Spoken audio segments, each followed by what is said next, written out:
સુરત અલથાણ પોલીસે કરિયાણાની દુકાનની આડમાં ગાંજાનું વેચાણ કરતા એક ઇસમને બાતમીના આધારે ઝડપી પાડી 22,000થી વધુનો 460 ગ્રામનો ગાંજો કબજે કરી વધુ પૂછપરછ શરૂ કરી હતી। સુરતમાં હવે નશાનો કારોબાર ફળી ફૂલી રહ્યો છે, ત્યારે હવે ગાંજાનું વેચાણ પર કરિયાણાની દુકાનમાં થતા યુવાધન બરબાદ થતા અટકે તેમ નથી। ત્યારે આવા નશાના વેપારીને ઝડપી લેવામાં સુરત પોલીસને સફળતા મળી છે। સુરત શહેર અલથાણ પોલીસે ગાંજા સાથે એક ઇસમને પકડી તપાસ કરી હતી, જેમાં આરોપી બરતાણા ખાતે કરિયાણાની દુકાનની આડમાં ગાંજો વેચતો હતો, જેથી પોલીસે બાતમીના આધારે આરોપી ઝડપી કુલ રૂપિયા 22,000થી વધુની કિંમતનો 460 ગ્રામ ગાંજો કબજે લીધો હતો। પોલીસે આરોપીની ધરપકડ કરી કાર્યવાહી હાથ ધરતા આરોપી છૂટક ગાંજાના વેચાણ કરતો હોવાનું પોલીસને જણાવ્યું હતું। આરોપી પાંડેસરાના બ્રિજ પાસેથી એક ઇસમ જોડેથી ગાંજાની ખરીદી કરી રહ્યાનું જણાવતા પોલીસે ગાંજો આપનાર ઇસમની શોધખોળ હાથ ધરી હોવાની વિગત જાણવા મળી છે।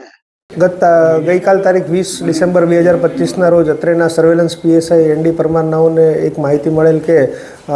ભરથાણા ગામની અંદર સત્યસાઈ સ્કૂલની પાસે એક પૂનમચંદ બહેરા નામનો માણસ જે છે એ પોતાના કબજામાં પાસ પરમિટ વગર જે છે ગાંજો રાખેલ છે ને એનું વેચાણ કરી રહ્યો હોય, જે બાબતે જે છે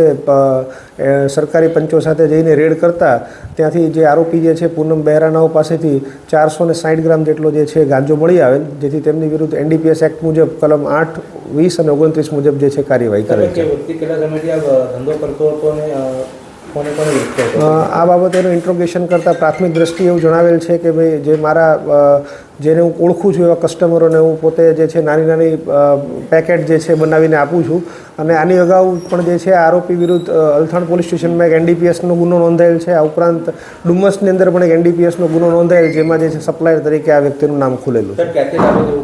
હાલ જે છે પોતે એવું જણાવે છે કે પાંડેસરા બ્રિજ નીચેથી એક ઈસમ પાસેથી હું લાવેલો છું, જેનું નામ મને ખબર નથી, પણ જો એને મને દેખાડવામાં આવે તો ઓળખી શકું છું, તેથી જે છે એની આગળની રિમાન્ડ લઈને એને શોધવાની પ્રક્રિયા ચાલુ છે।